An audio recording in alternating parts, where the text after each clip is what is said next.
So, ito yung way natin dadaanan. Dadaan tayo dito, paakyat. So, hindi ko alam kung anong ilang oras tayo maglalakad. Pero alam ko is, saglit lang to. At medyo mahangin at wala akong dalang kahit na anong pantapal sa likod ko or ano. Basta, samahan nyo ako guys. At, yeah, enjoy walking po with me. And hopefully na makarating tayo dun sa pupuntahan nating tuktok. Okay? So, dito yung start natin guys. May daanan tayong maliit na ilog. So, tabi-tabi po. Tabi-tabi po. Ilog din siya. So, yan. Susundan lang natin yung daanan. At obviously naman na may daanan talaga dito. Susundan lang natin yan.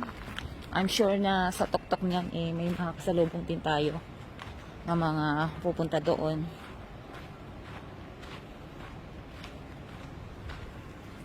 So, dyan tayo dadaan guys. Akit tayo dyan sa tuktok na yan. Papunta doon sa dulo.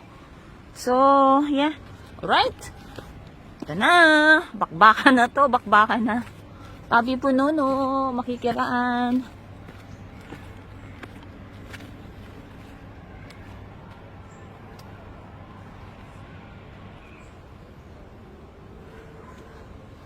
Few minutes pa lang tayo naglalakad, hinihingal na ako guys. So may napapansin din akong mga dahon na nag-iiba yung kulay niya. Yan guys. Ang ganda. So may naririnig din akong boses ng mga tao. Kasi shortcut ito. At yung naririnig natin galing yun sa Braemar yan. Sa kabila.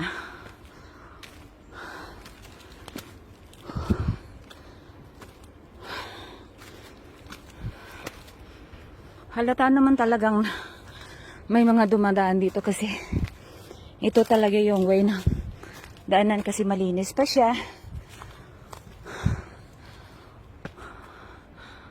Ayan, sobrang tahimik. Tapos naririnig ko yung mga ibon lang. Mga talahib. Malapit na tayo dito sa pinaka-shortcut guys. Ayan na. So, dyan tayo dumaan.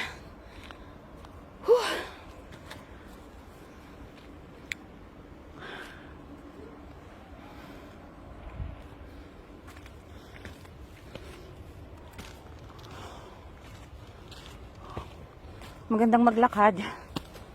At, hindi masyadong malamig. Ito na guys yung crossway ng daan. Galing si taas. Hello. Ay. Ay. Ayo. Wait.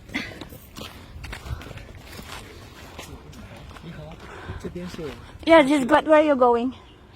Down. Down or direct? This one is going to the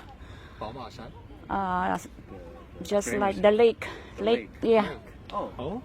The lake. The lake. Just continue, yes, the lake. Okay, thank you. Okay, you're welcome.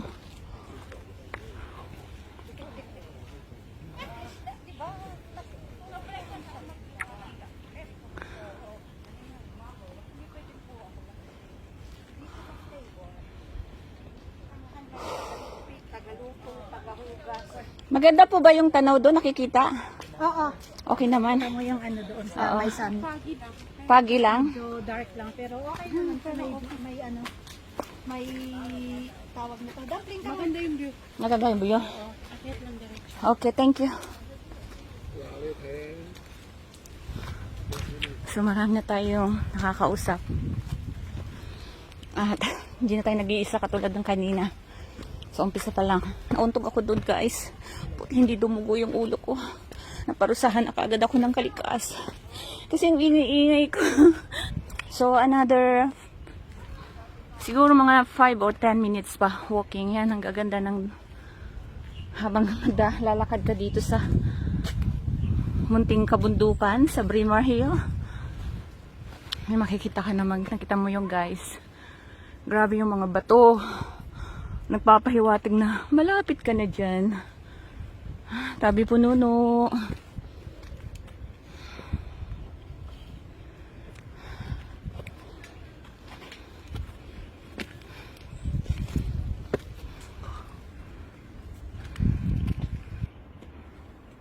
So, laki ng bato. Mabuti hindi nagtuloy-tuloy ito. Nakistay lang siya. Ay.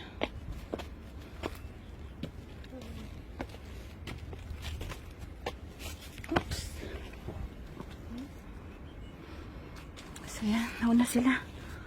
Ang ganda ng dinanan natin. Pero yung nakikita natin sa kabila is talagang Braemar Hill at naikot din natin yan ng siguro mga 3 years ago.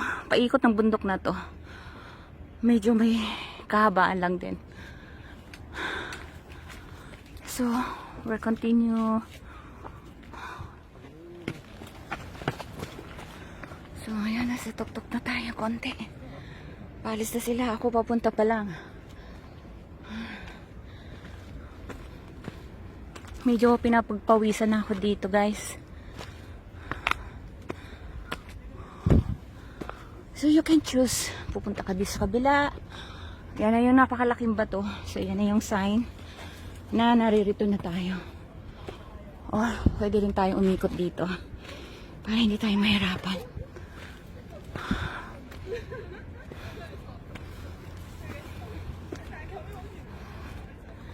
Tabi pununo.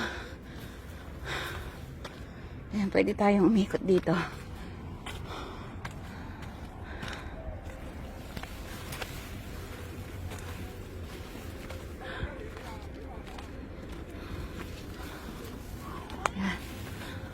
So matatanaw na natin yung beauty ng Hong Kong sa ibaba.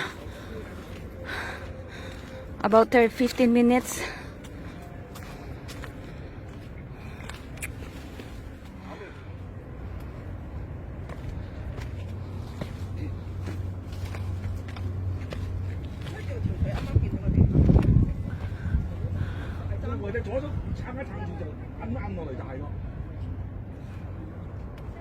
So, kailangan mo lang talaga umakit dito para makita mo yung tanawin dito sa yung spectacular view.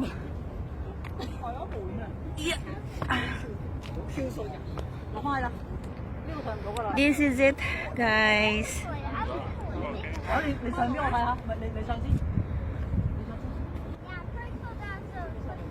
So, yan. So, nakita natin dito yung Hong Kong Convention Central and Causeway Bay Yacht Club. Gawin yung nilakaran natin last time. That is it.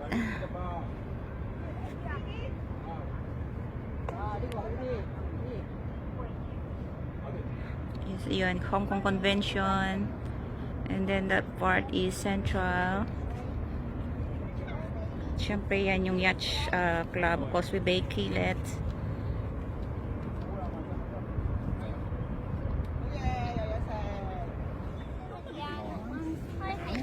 Ang dami yung tao, guys. Oh.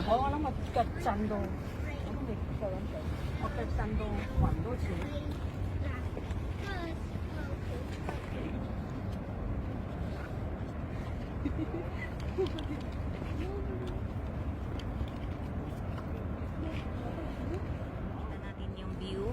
I think this one is much better if afternoon time, but a little bit humid, but you can see quite beautiful at napapaligiran yan. This one is going to Central. Yung area na ito natatanaw natin is Central, of course, and Causeway Bay. So, napaikot-ikot tayo. And aside from that, talagang tok-tok na siya. So yung area naman dito, itong natatanaw natin is Colon Bay side. So, lagi ko nakikita yung Megabox dyan sa Colon Bay. So, napapaikutan talaga tayo yan. Napapaikutan tayo.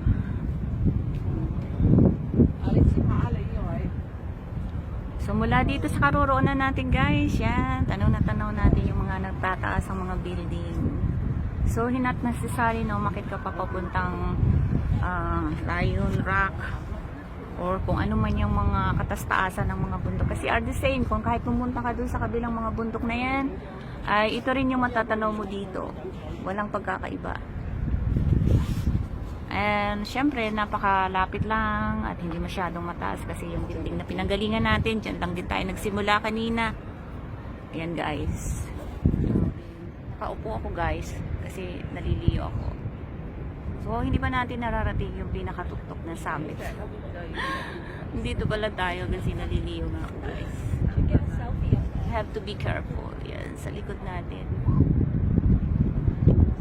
Mga pumupunta rin dito para tingnan itong kalakwakan na to. Sobrang ganda guys. So, muna tagwalakad tayo kanina. Dyan tayo lumakad kanina, paakyat dito. So, nanggaling tayo dyan sa may nakikita nating car.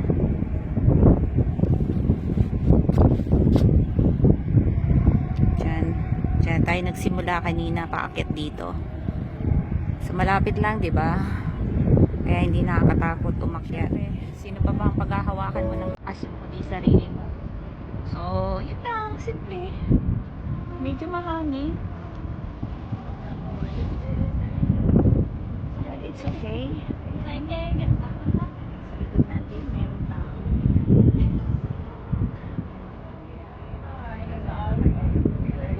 Mamaya yung pagbaba.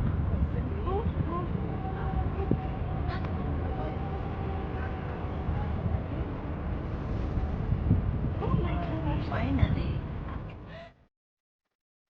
Finally guys, she did it.